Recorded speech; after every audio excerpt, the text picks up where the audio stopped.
Kabanata 4 na Maximilian, ikaw ay talagang, ang pamilya Lee. Ang bawat isa sa pamilya ni Griffith ay mukhang kainahinala, nalilito sandali. Ano ang pamilya ng Lewis? Mr. Edwin, ito Lewis pamilya. Tuldok-tuldok, Samuel bahagyang nagpakita ng isang ngiti. Naunawaan niya mula sa mga salita ng mga inapo ng pamilya Griffith ngayon. Ang katotohanan na ang pamilya Lewis na ito ay nagpadala ng napakaraming mamahaling kagamitan at gamot na medikal ay sapat na upang ipakita ang katayuan at lakas ng pamilya Lewis na ito, na ang pamilya Griffith ay hindi maihahambing. Si Mr. Edwin ay bahagyang nakangiti, naghahanap sa Maximilian, at sinabi, narito lang ako upang maghatid ng isang bagay. Hindi ko alam ang anumang bagay. Sa gayon, iniwan niya ang ward. Para sa isang sandali, ang ward ay tahimik. Sino ang impyerno ang pamilya na ito ng Lewis? Bakit siya nagpadala ng mga bagay na ito dito? Alam ba ng sino man sa inyo ang pamilyang Lewis? Digri nagtanong si Samuel. Ang mga bata at apo ng pamilya Griffith lahat ay umiling sa kanilang mga ulo. Lolo, ito ba ay Maximilian?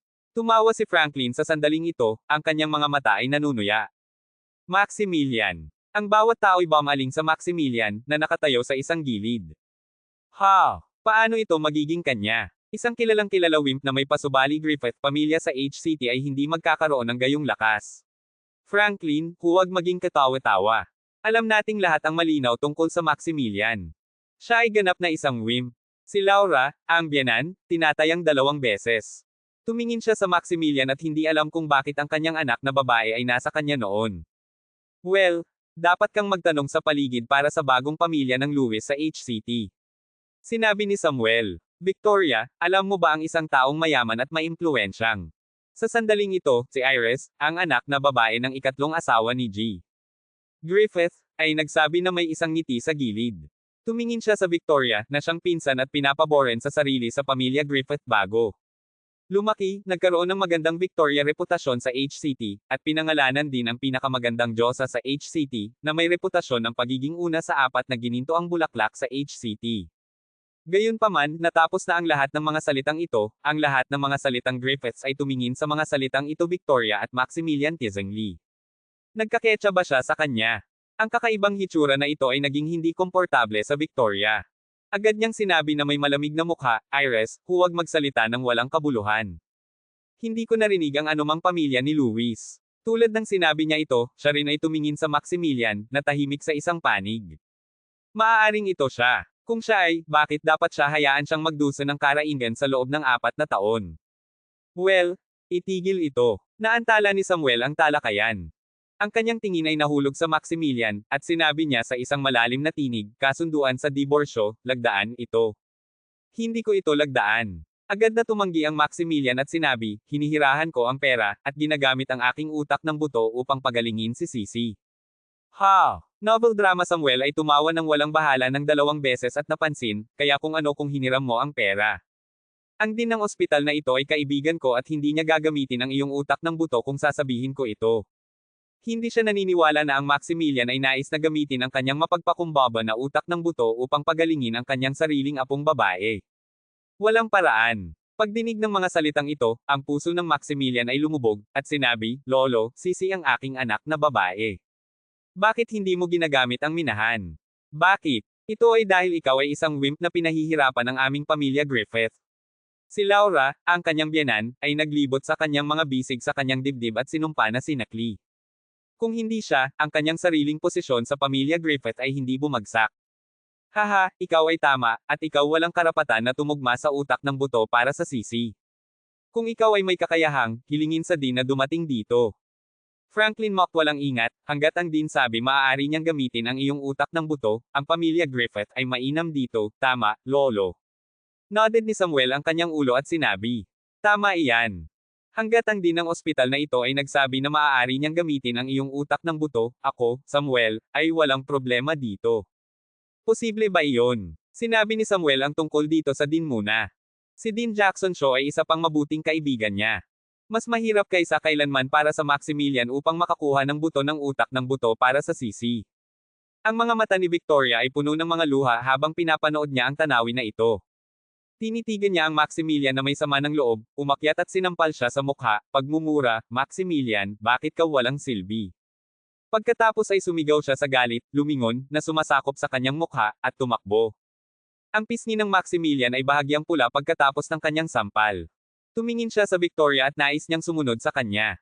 Gayunpaman, sa sandaling iyon, dalawang doktor sa puting coats ang lumakad sa pintuan ng ward.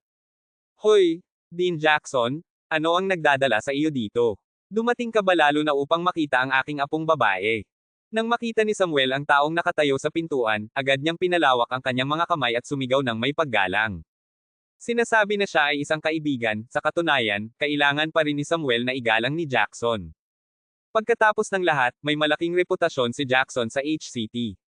Marami sa mga malalaking negosyanteng HCT at tycoons ay nakakita ng isang doktor sa hospital ng Jackson at may kaugnayan kay Jackson.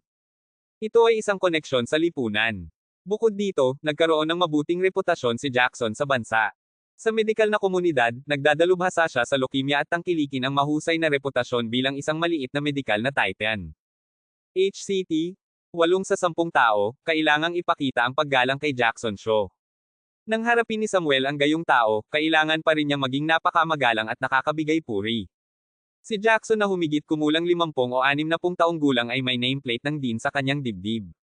Unang naskan niya ang ward at tila naghahanap ng isang tao bago siya ngumiti sa Samuel at sinabi, "Ikaw ay malugod, Samuel, naparito ako upang sabihin sa iyo ng isang bagay.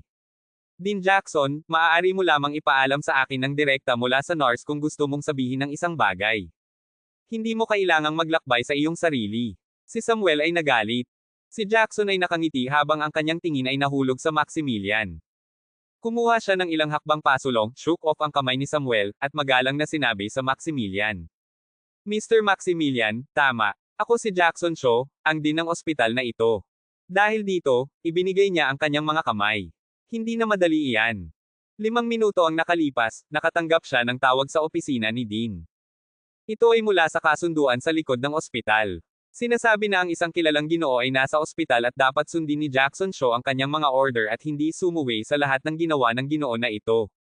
At ang ginoo na ito ay walang iba kundi ang walang silbi na manugang na lalaki ni Griffith, Maximilian. Ang boss ng consortium ay personal na tinawag upang ipaalam sa kanya ang tungkol dito, na nagpakita ng katotohanan na ang Maximilian ay tiyak na hindi isang wimp ayon sa mga alingaw-ngaw sa HCT. Ang tanawin na ito ay masindak sa pamilya Griffith sa ward.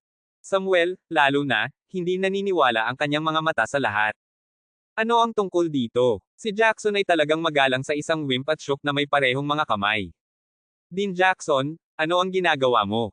Bakit ka magalang sa wimp? Tinanong ni Samuel ang hinala. Si Franklin, na nasa gilid, echoed, Dean Jackson, Maximilian ay isang live-in na manugang ng pamilya Griffith, kaya hindi mo kailangang maging so polite sa kanya. Tama iyan, si Dean Jackson, ang aking manugang ay isang mahinang tao lamang, bakit ka magalang sa kanya? Sinundan ni Laura ang suit at agad na itinuturo sa Maximilian sa child. Maximilian, ano ang ginagawa mo? Bakit hindi ka magmadali at kumusta kapag nakikita mo si Dean Jackson? Naghihintay ka pa ba para sa isang tao na kulugan ang iyong kamay, isang kamay ng wimp? Ngunit, bigla, ang mukha ni Jackson ay lumubog at nakipag-usap.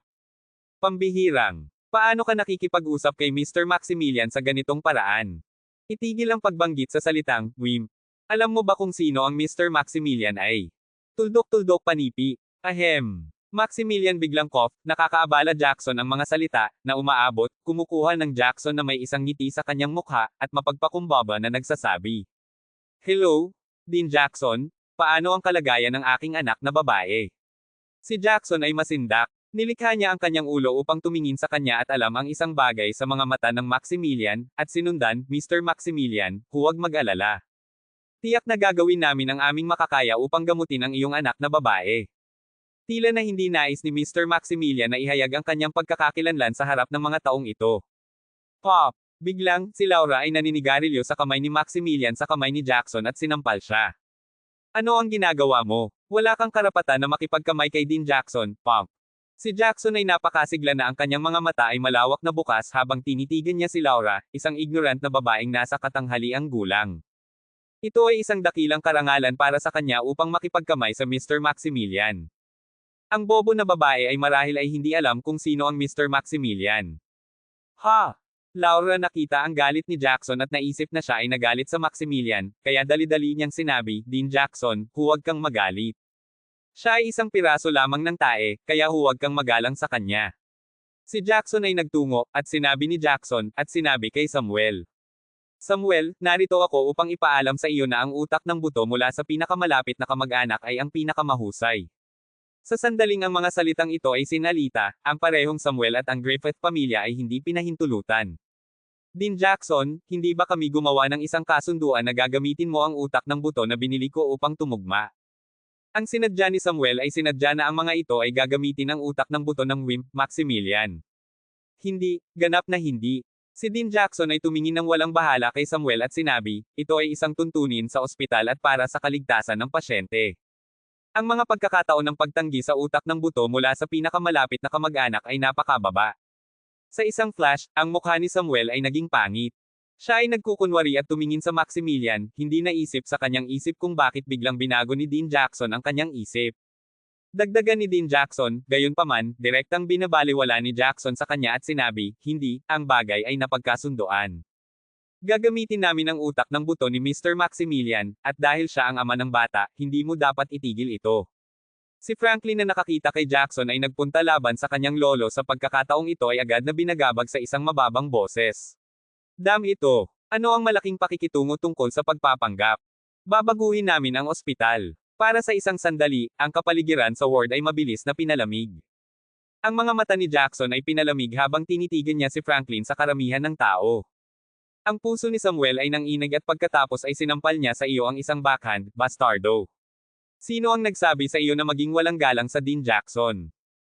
Kasunod nito, dali niyang arched ang kanyang mga kamay kay Jackson at humingi ng paumanhin, Dean Jackson, ikinalulungkot ko, ang aking apong lalaki ay bata pa at hindi maaaring hindi mapilit kaya nasaktan kanya. Mangyaring patawarin siya. Inisip ni Samuel na si Franklin ay isang tanga. Kung nasaktan nila si Jackson, walang ospital sa HCT ang tatanggap ni Sisi.